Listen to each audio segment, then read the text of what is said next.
But everyone, welcome. Tonight, what we're going to do is go through our graduate student panel. And we have 3 panelists here for you to talk about the integrated marketing and data marketing communications grad programs. My name is Emily Hayes. I know a lot of you as I've worked with you. I'm the enrollment specialist for both of those programs. So just some quick housekeeping items just to kind of let you know what we're going to chat about. I do have some Twitter handles and event hashtags. So if you guys are going to be live tweeting, please feel free to use those. And then that way we can kind of follow along and people who aren't here can kind of catch up as well. But first and foremost, just to give you an idea, we do have 2 online graduate programs here at the Reed College of Media. I'm sure you guys have heard a lot about them.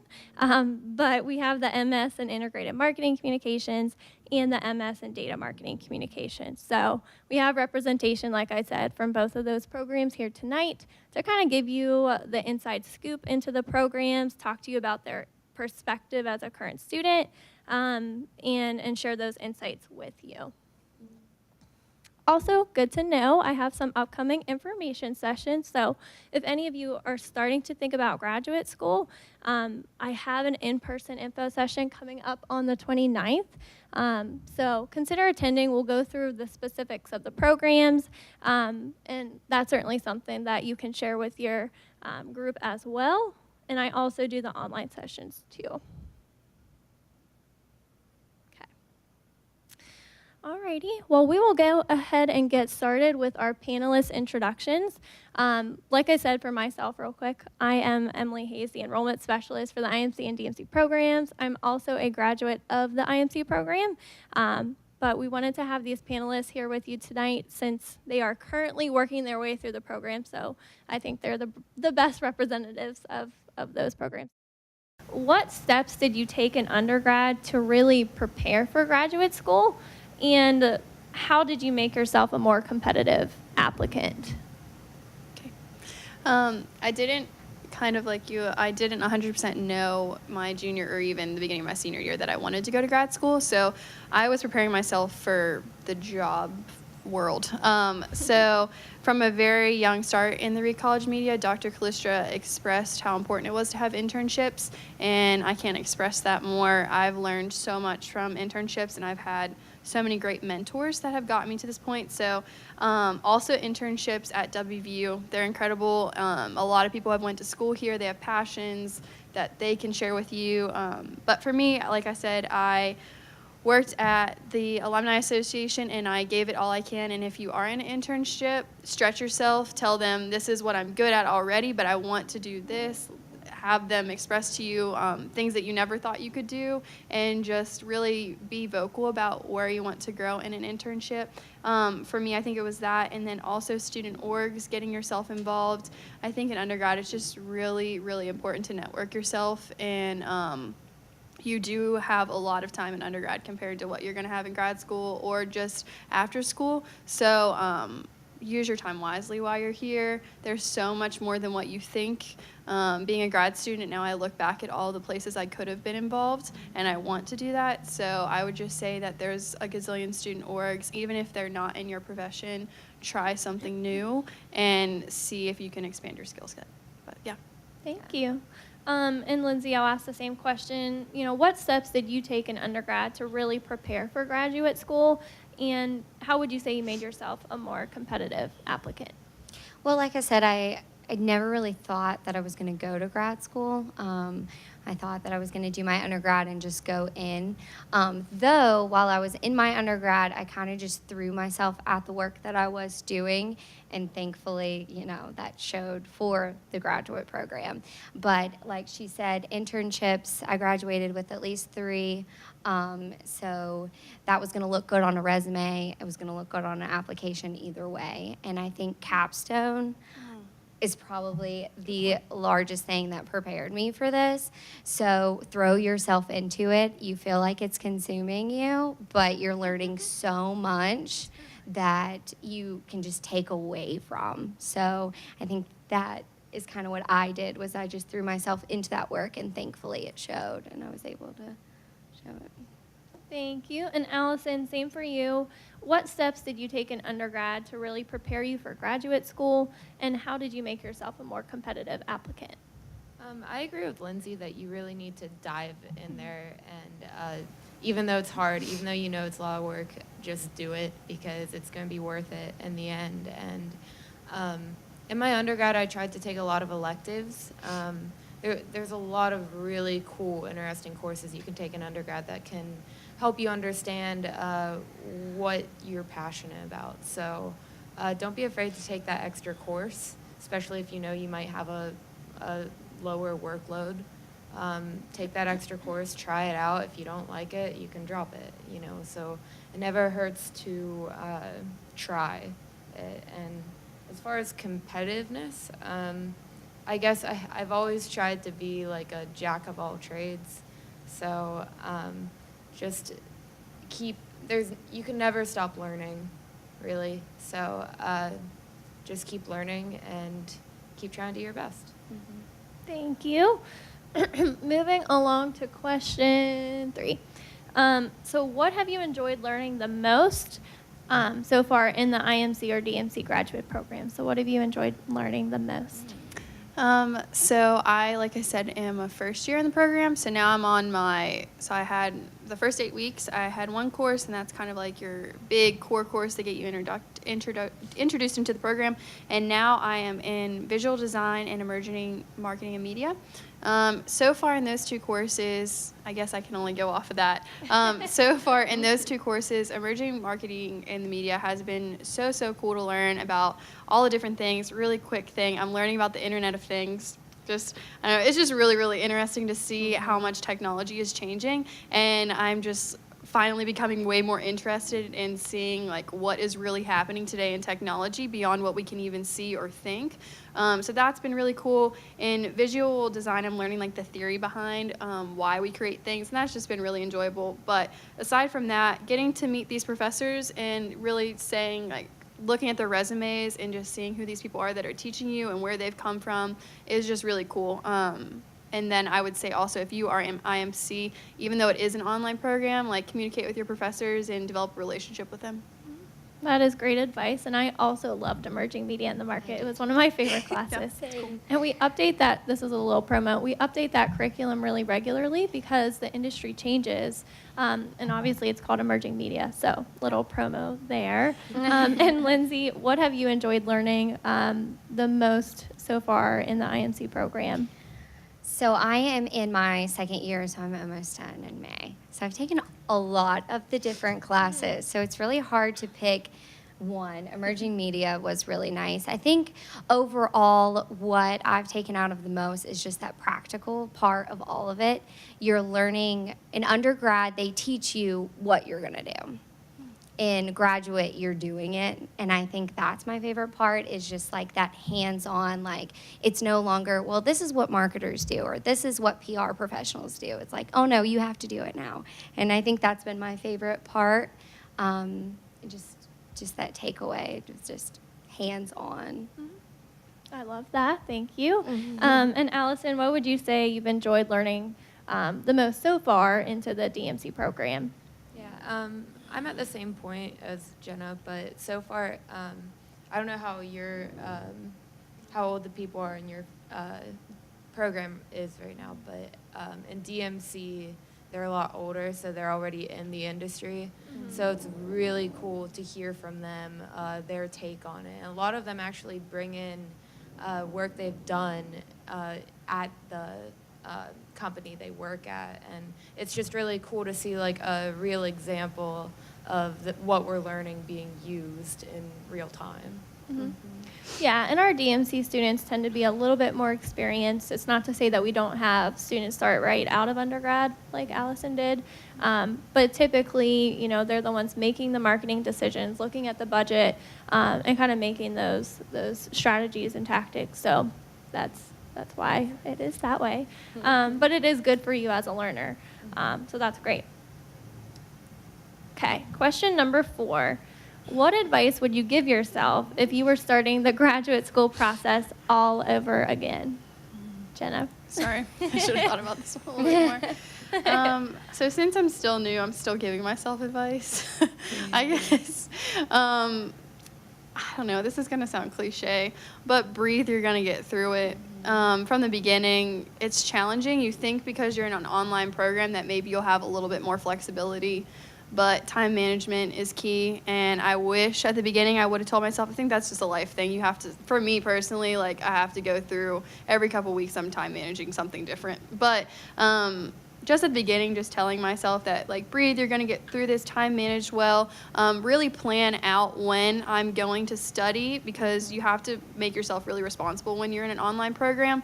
So planners, I don't know if you use them, but it's 100% necessary if you're in an online program, in my opinion. And sticking with the same schedule every week that you're going to turn in your stuff and do it. And if you stray away from that, things can get a little bit difficult. So just, planning things out. So at the beginning, I wish I would have made that a bigger deal than having to learn now. Lindsay, what advice would you give yourself if you were kind of starting this all over again? Well, when I first started, I did a whole year, and I had a full-time job that was outside of the Reed College of Media. And I think if I would have started over, I would have told myself to take that time to get a position that helped out with my program, to help me interact so that I could learn more. I think a lot, I kind of went to my job and I came home and I did my paper and that was it. And I wasn't putting myself fully into the program. And then finally one day I woke up and I was like, I'm in this wonderful emerging program and I'm not feeling it. Like, if you're going to learn something, you should learn it. And so then I called Amber, the advisor, and I was like, I really would like to be involved. And so I got this GA position, and it's made life a little bit easier because I'm now proud of the work that I'm doing, and I'm immersing myself in it more. It's not just, I have to go and I have to write this paper. It's, I'm learning, and I wrote this paper on it like I am an expert, and when I leave, I'm going to be seen as an expert as this. So I think I would just give the advice of letting yourself really get into it and not just thinking of it as something you do when you get home. Like, this is your graduate program. It's a job in itself. So I think making sure you prioritize. Yeah. Thank you. And Allison, what advice would you give yourself if you were starting the DMC graduate school process all over again? Yeah, time management really is key. Like, I would have to tell myself to really take advantage of those, like, little slots of time you have, like, in between classes. You have, like, about a week in between where you're not really doing much, and, instead of thinking, oh, I have this week off, no, it should be, I should get ahead of the game here, because we were talking how you start off with one class in early fall, and then you go to 2 classes, and it's just double the workload. So it is. Like, we thought, oh, maybe we adjusted, but no, you just need to buckle down and get through it, and you will. You just have to find what works for you, time management wise, and you'll make it through. Thank you. Question number 5. So, and this is interesting because all 3 of our panelists went to WVU for undergrad, so I think it will be even more interesting for you all to hear. But how would you say online graduate school has been different than your experience in undergrad? So in undergrad, I made it like a really big priority to get close with my professors and develop a relationship with them, and just really stay engaged in student orgs and classes and have study dates with people all the time. Like, I never did my work really alone. Like, it was always something I did with my friends, and made that a big deal. So this was a transition for me, because you can do this alone in your bed or in your house if you want, I guess. But personally for me, like, being in Morgantown has been a blessing, and I had to learn that. So I still go to the library. I still try and meet with people, even though they're in undergrad, just hang out with them, and just, I don't know, realizing that you're not on a planet on your own because you're in online school. Like, that has been a pretty big transition. Like, I just had to, like, still make myself involved in ways, because that's still possible. So. Thank you. And Lindsay, how would you say online grad school has been different for you than your undergrad experience? I would say the same experience where, like, you are going through it. I mean, capstone was one of the largest things you do in your undergrad, but I got to do it with 6 people, like, on my team. Now I'm doing those types of PR plans by myself in a week instead of 3 months. And so I think basically just knowing that, like, you can do it. I think that's a big difference. Undergrad, you know, you got an assignment where it was 10-page paper, but you had all semester to do it. Now you do that every week, but you realize, well, I'm good at this. I can write that. Like, it's not, I think that's the difference, is the confidence and the just ability to do it, I guess. Undergrad, you do have so many people, and it's so stretched out. And then grad school, it's like each week you get to do something cool like that. So I think that's the difference for me. Thank you. And Allison, you know, how would you say online graduate school has been different for you than undergrad?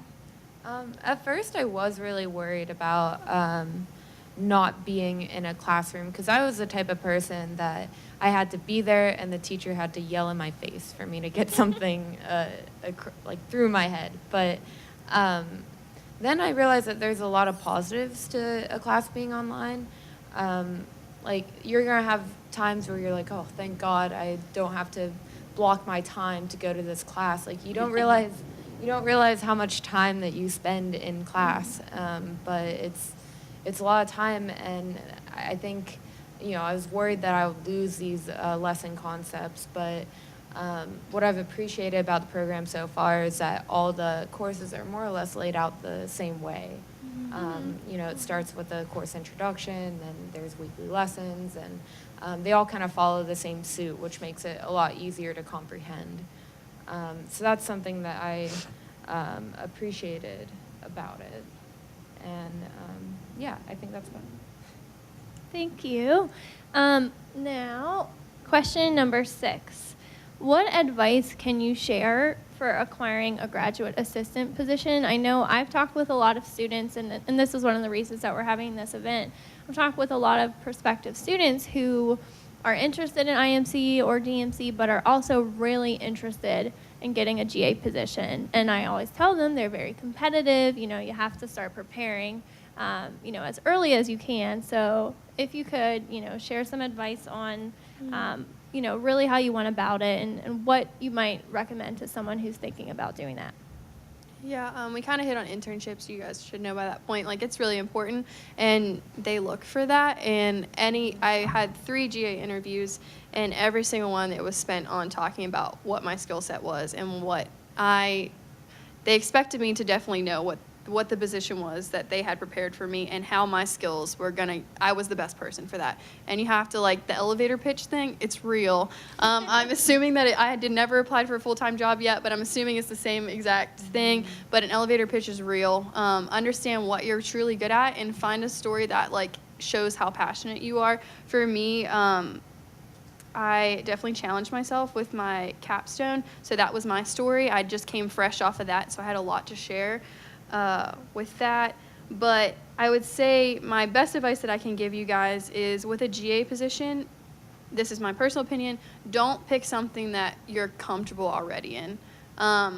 And that is the main reason why I chose healthcare communication. I didn't know anything about it. And the fact that they were willing to give me that job, I felt was like, this is going to stretch me, and I'm going to have a whole other set of skills that I would never have before. So that's my advice, is do something that you've never done before, if that is possible for you, because I never would have thought after graduating that I'd be able to work for the School of Medicine. So. Thank you. Lindsay, you know, obviously you had a little bit different of a story, but how would you, you know, what advice would you give someone in regards to acquiring a GA position? I guess I'll go back to just preparing your resume, because you really never know what path you're going to go down. And with whatever you choose, you're gonna have to express that to people. So I did this in my undergrad. I worked with this. I decided I was going to be a leader in my capstone, you know, and so no matter if I was going for my entry-level job or a GA position, I had a resume that showed that I was capable of those things. And she said I had a little bit of a different experience because I did a year of the graduate school without being a GA. And then, like I said, I kind of woke up one day and was like, what am I doing? Like, I go to this wonderful school. I want to be involved. And so I called Amber and, like I said, the advisor, and I was like, I'm really just interested and I want to do more and get involved. And thankfully, through our advising meetings, I had kind of shown a little bit of my personality. So when the job that I have came available, she was like, oh, Lindsay will be perfect for that. So I think that's my takeaway, is that you never know who's going to help you grow or who's going to give you an opportunity. So make sure you're always just showcasing the best you. Like your advising meeting, you're not thinking that it's an interview, but hey, you show yourself off, it might give you an opportunity. So It's funny how it kind of happened because I share an office with Amber, and Erica, who is your boss now, had reached out to us literally the same day that Lindsay was like, oh, do you have any GA positions? And we were like, we do. So it's kind of funny, it was at the right time for sure. Exactly. You were a great candidate for that role and obviously are doing great things. So sometimes it is just, like you said, having your resume ready. Yeah. So thank you. And Allison, same question for you. What advice would you share for acquiring a GA position? Like I mentioned before, I was kind of lucky that I was already working in that position, and then they offered me to get a GA position. But I feel like I think I actually did get an offer for another one. But I think how he found out about that was that I would TA for professors. Like I TA'd for Dr. Britton.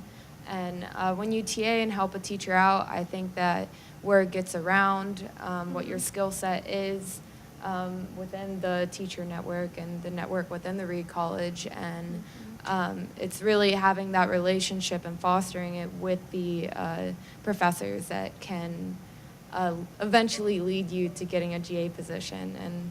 And actually, the way I got that job was through Dr. Pressgrove. So really showing how much you care and trying more in classes really makes you stand out. So really voice yourself during your classes and let professors know who you are, and it will eventually work in your favor. Yeah, I don't think it was quite so much luck. It was more preparation. You were ready to go. You're doing a good job. So you definitely, represented yourself well. So very good. Thank you, guys. Next question, is really a statement. Tell us a little bit about your role as a GA, what you're doing. Remind everyone again what department you're with. Tell us about your responsibilities, and if you could share maybe an example of a project or an accomplishment so far that you're really proud of. So like I had mentioned before, I am working for the School of Medicine in their University Relations Health Sciences Marketing Department. Mouthful. But yeah, I am the only GA in the marketing department there. And so my position started out with me doing a ton of press releases just about like internal news, and then it crafted into them seeing a part of my writing that could tell a story in a way. So that is when they started trusting me more, and I would meet with doctors and researchers, and there's so much happening here that you guys would never even imagine. Innovative things like us doing like the first Alzheimer's test. That is like we're the first university to be able to do that, and it's working really well so far on this lady, which is incredible. So I wouldn't get that story necessarily because it's a top story, but some of those ones that do go as a top story, I'm able to meet with those researchers and doctors and talk about what they're doing, how it's making an impact, and how it affects the normal person. And then, like I said, this has been a really big challenge for me, taking medical terminology and writing it at an elementary to high school level, which is not something I was taught how to do in undergrad. And that is something that I think my GA position is like really helping me with in that area. But two cool stories quickly. I always wanted to be a doctor when I was younger. That was like my thing that I wanted to do, and then it like shifted away, and I never thought that I would get back to this point.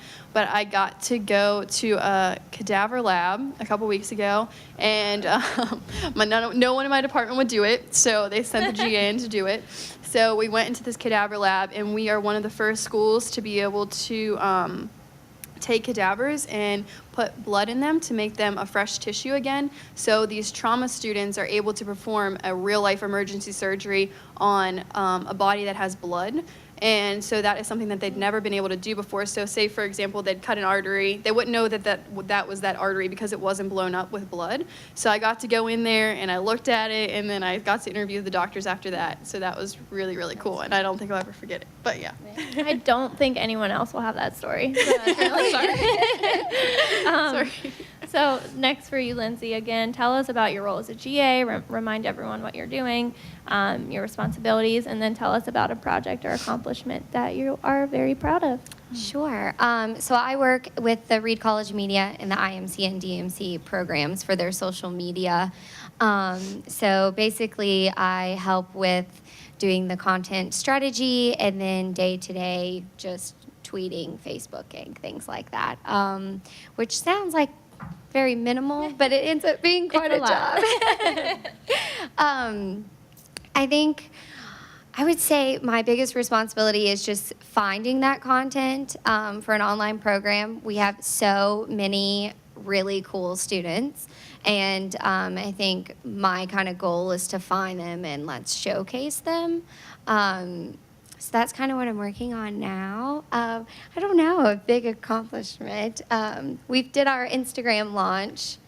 That's doing really well. Just We work engagement. semi-closely together. Yeah, I but, talk to her every day. That's why I keep I would say our engagement has increased so much from since I've started, and I think I'm really proud of that. Of course, I'm not done, but I'm proud of that you can see that the work that I'm doing is working. So that's neat.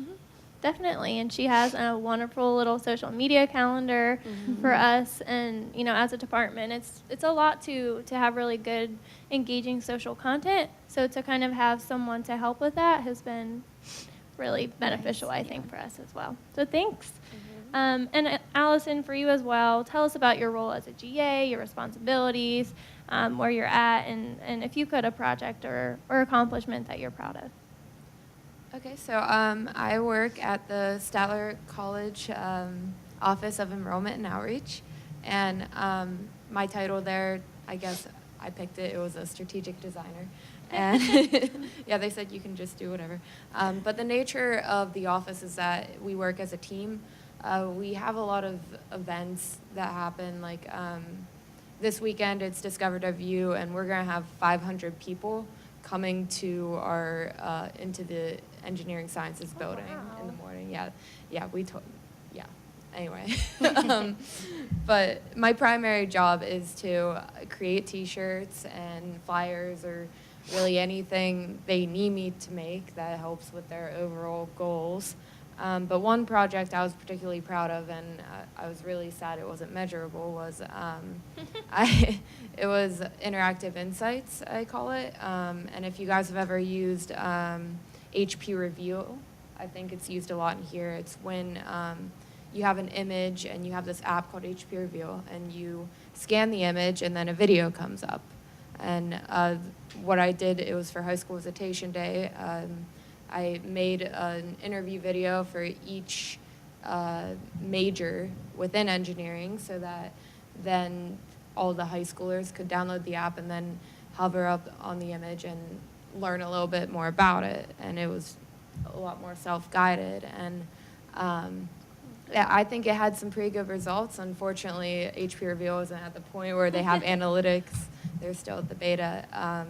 But that was a little takeaway that I was proud of, regardless of if it was measurable or not. Yes, Yeah. I'm glad the DMC is like coming out in you. I know. I find myself citing sources like within text messages. It's awful. It won't stop. So, I know. alrighty, thank you guys. Question 8: how do you think your GA position will really prepare you for your career or whatever it is you would like to be doing after you do graduate? Jenna? Side note, I should have mentioned this before, but I had Dr. Pressgrove for my capstone. I don't know if everyone's had, well, you guys all know her now, because you're in PRSA. But she is tough, and y'all know that. But she is tough because she has a good heart, and she wants you to do well. And when I was applying for GA positions, I confided in her a lot about what the best option for me was. And she was kind of the person that gave me the advice to do something that was outside of my comfort zone. And I'm so grateful that I did that. And it turned out that she never told me this, but my boss and her are friends, kind of. And she flat out told her that Jenna needs help with her writing, and I trust you to help her. And it was the best advice ever. And at that point, when she told me, I kind of laughed, like, are you serious you did this? And she didn't even give me the job yet. Like, I just lost it because of you. But my writing has completely changed in such a short period of time because my boss is so willing to sit down and work with me. And that is going to impact my career so much. Like I said, turning that medical terminology into a different, like, reading level is huge. And that is something that we're going to have to do a lot in PR. And then also this GA position, I just feel like has made me so much more marketable. When I graduated, I had like a certain amount of jobs that I could apply for. Like we were talking about those entry-level positions. And now I can go to healthcare communications, and that is like really huge, and that's a lot more jobs for me. So. And Lindsay, how do you think your GA position will really prepare you for your career and what you want to be doing when you do graduate?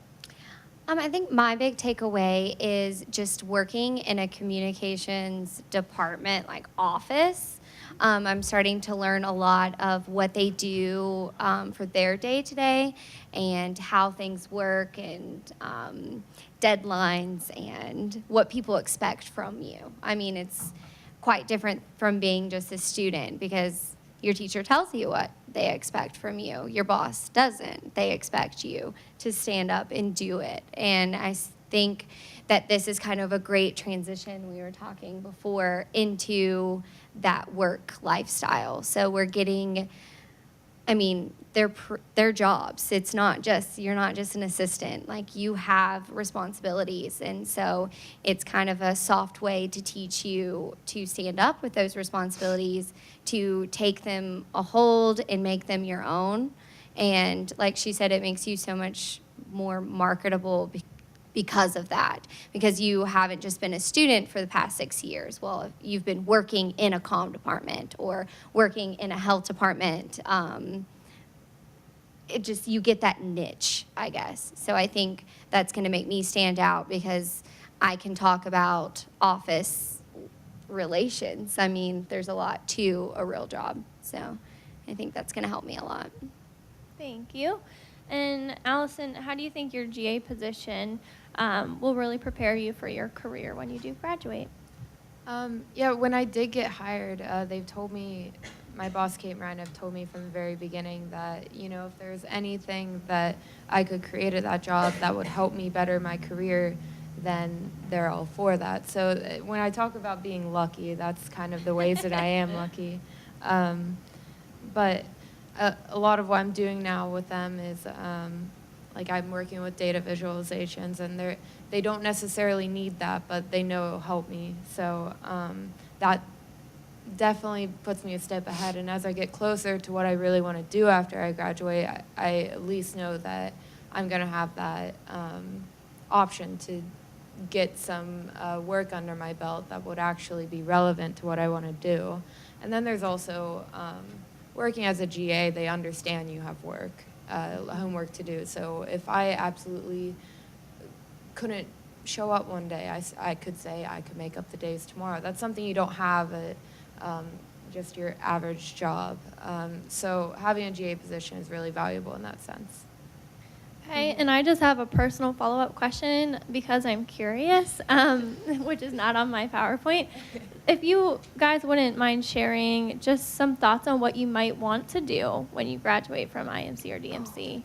Is that too hard? You're closer to graduation. Yeah, and that's why it's more terrifying. I'm not for sure. Okay. I think that my undergrad and this program has just opened up so many doors that you really just have to find which one you want to walk through. So you're just so prepared to do so many jobs, and that's amazing, but also a little hard. So I think I would really, right now I am leaning towards working for like an advertising firm Okay. and working on campaigns and strategy and things like that, because I think that's been kind of my strong suit, is sitting down and making the plan. So I'm quite interested in that. So Okay. yeah. And Jenna, I know you're in more of the healthcare spectrum now, and there are certain ways within this program that you still have yet to complete, like your electives, to really hone in on the healthcare, the crisis comm. Is that kind of the route you're thinking? Yeah. So I am going to so I love design as well. I have a volunteer position at my church where I'm like the creative director, so that is like my passion as well. So I'm kind of like mixing up my classes so they're like kind of visual design heavy, but also healthcare heavy. Okay. And straying away from what I learned in undergrad. So right now, my hope is in undergrad, I was a development fundraising person at the Alumni Association, so I found a love for fundraising, and then that kind of turned into me kind of wanting to work for a nonprofit. So now it's turned into a nonprofit that cares more so about medical things. Okay. So that's where I'm at. You had a good answer. And Allison, any thoughts on what you might want to be doing? Right now, I am thinking data visualizations because I know how much a graph, how much information it holds in just one glance. So you get that information so much quicker. And I think that's something I want to do, is like work for a company that's has a good like foundation structure and like using data and needing someone that can visualize it. So yeah, I think that, Okay. yeah. Well, you have some time to figure it out. So Yeah, I I was got just time. curious. And then the last question that I have that's on the PowerPoint is, what has been your greatest takeaway so far from graduate school? I narrowed this down to two things. I wrote two things down. So I don't know if you guys are considering grad school, how life worked for me is my parents helped me in undergrad, and then grad school was on me. So I have had a pretty awakening moment of what life is like. I pay my own bills now. Grad school helps with that. Thank goodness. It covers my housing and groceries and some of my bills, which is amazing. So I've had to find, and we were talking about this, a GA position is really a good stepping stone before a full-time job, if you're like a little bit nervous about that. For me, it has been amazing, like learning life and work balance and what that means. I had problems in undergrad with life, and then bigger problems happen when you're like in the adult world. You face a lot of things that you never thought. So learning that life and work balance, and grad school has like really helped me, and I'm grateful for that, to like make that more of a smooth transition. And then the second thing that I'm taking away from it is gaining a real excitement for PR and all the possibilities that it has. I think when I graduated, like I said, I had just ended. I just did Create-a-thon. I was done. I did not want to do anything with PR. I was exhausted. But this has been such an awesome opportunity to see all the different routes you can take after this program, and not limiting yourself to like what you're comfortable in, and just realizing that there's a ton of jobs out there for our major that we maybe even knew about. Thank you. And Lindsay, you've been in the program the longest, so this is interesting. What would you say your greatest takeaway has been so far? I guess there's just so many. So I'll just go off what you just said. The passion. I mean, it's amazing. It just kind of like assumes you. You're just so proud of the work that you're doing, and you're confident with it. And so that's a huge takeaway, because now you want to show your work. You want people to look at it. You kind of almost want to do the work. Like when I'm on break, I'm like, well, why am I not writing a paper? Or I'm not reading an article. And so I would say the passion for sure. Then another takeaway would be, I am the business AOE. So there's a lot of different AOEs we haven't really touched on that. She can obviously tell you a ton about it. But I'm in like the administrative kind of AOE. So I thought that was really neat because my undergrad was StratCom with an emphasis in PR, like most of us.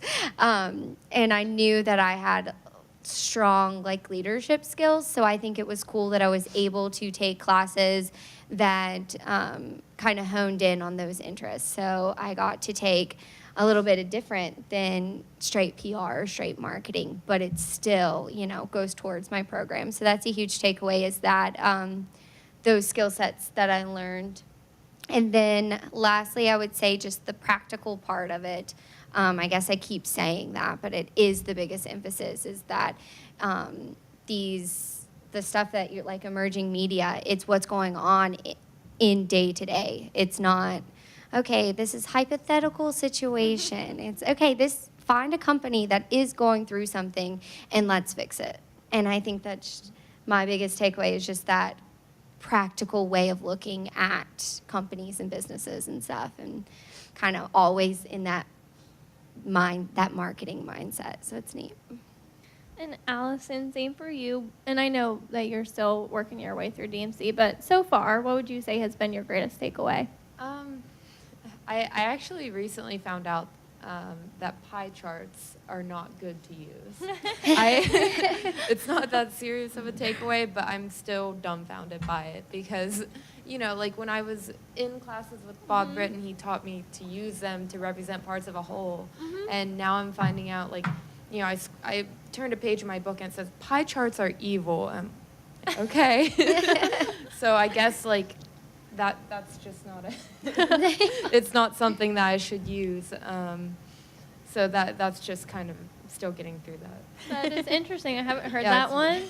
And we use pie charts on our website that I love. So we'll see. Stacked horizontal bar charts. Okay. Thank We're you. going to call you. Yeah. I got you. And thank you guys.